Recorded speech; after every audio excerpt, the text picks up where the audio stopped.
మే ఆజాద్ హూ ఆజాదీ రహూంగా. 15 సంవత్సరాల వయసులోనే ఆజాద్ అరెస్ట్ అయ్యాడు. ఆజాద్ ఆల్ఫ్రెడ్ పార్క్లో ఒక సీక్రెట్ మీటింగ్కి వస్తారు. ఈరోజు Feb 27 ఆయన మన ఫ్రీడమ్ కోసం చనిపోయిన రోజు అని 15 ల్యాషెస్ పనిష్మెంట్ ఇచ్చారు. నీ తండ్రి పేరు ఏంటి అంటే స్వతంత్రం. ఆజాద్ ఫ్రస్ట్రేషన్లో ఒక పెద్ద డెసిషన్ తీసుకున్నాడు. భగత్ సింగ్, రాజ్గురు, ఆజాద్ ఒక సీక్రెట్ ప్లాన్ తయారు చేశారు. ఆజాద్ దగ్గర ఒక కార్డు, పిస్టల్, అన్లిమిటెడ్ బుల్లెట్స్ మాత్రమే ఉంటాయి. చంద్రశేఖర్ ఆజాద్ని పట్టుకోవాలి, ఎయిదర్ లైవ్ ఆర్ డెడ్.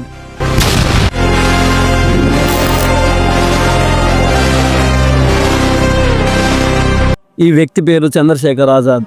బ్రిటిషర్స్కి ఒక పీడకల్లా మారాడు. ఇండియన్ ఫ్రీడమ్ మూమెంట్లో ఒక అన్సంగ్ లెజెండ్. ఈ హీరో గురించి ఎవరికి తెలీదు మ్యాక్సిమం. ఈరోజు Feb 27 ఆయన మన ఫ్రీడమ్ కోసం చనిపోయిన రోజు. చంద్రశేఖర్ ఆజాద్ గారి ఒరిజినల్ నేమ్ చంద్రశేఖర్ తివారీ. 1906లో మధ్యప్రదేశ్లోని బర్వా విలేజ్లో జన్మించారు. ఆయన సంస్కృత్ పాఠశాలలో చదివేవారు. ఆయనకి ఆజాద్ అనే పేరు ఎలా వచ్చిందో తెలుసా? 1921లో Mahatma Gandhi non cooperative movement start చేశాడు. ఆ మూమెంట్లో 15 సంవత్సరాల్లోనే ఫస్ట్ టైం ఆజాద్ అరెస్ట్ అయ్యాడు. కోర్టులో జడ్జి అడిగాడు, నీ పేరేమి? ఆజాద్ అని సమాధానం ఇచ్చాడు. నీ తండ్రి పేరు ఏంటి అంటే స్వతంత్రం అని సమాధానం ఇచ్చాడు. నీ ఇల్లు ఎక్కడ అని అడిగితే జైల్ అని సమాధానం ఇచ్చాడు.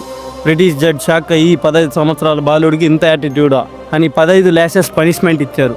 కానీ ఎవ్రీ విప్కి భారత్ మాతాకి జై అనే అరుస్తూనే పనిష్మెంట్ భరించాడు.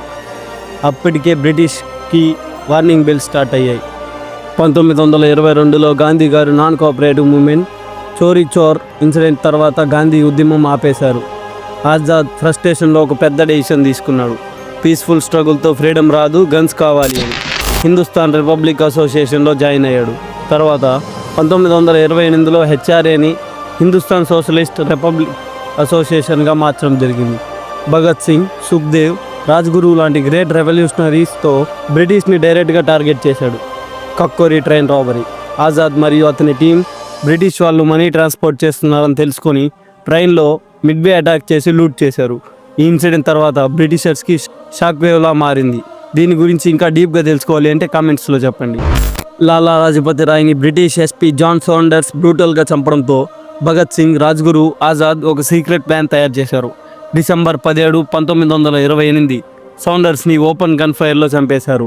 ఈ ఇన్సిడెంట్ తర్వాత బ్రిటిషర్స్కి ఒకే గోల్, చంద్రశేఖర్ ఆజాద్ని పట్టుకోవాలి, ఎయిదర్ లైవ్ ఆర్ డెడ్ అని ఫిక్స్ అయ్యారు.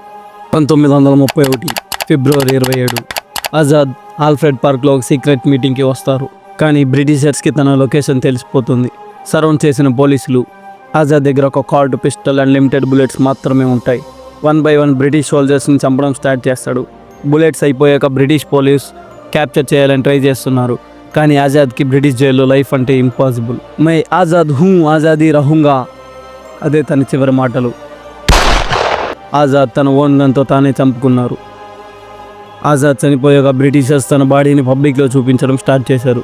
కానీ ఆ మృతదేహం చూసి లక్షల మంది దేశభక్తులు పుట్టుకొచ్చారు.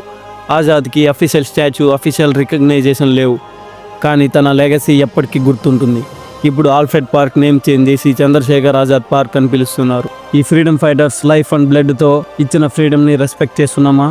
ఇవి హిస్టరీ కాదు, ఇవి మన లాస్ట్ స్టోరీ. ఈ అన్సంగ్ హీరో గురించి మీరేమనుకుంటున్నారు? కమెంట్స్లో చెప్పండి. Like, share and subscribe for more hidden Indian history facts.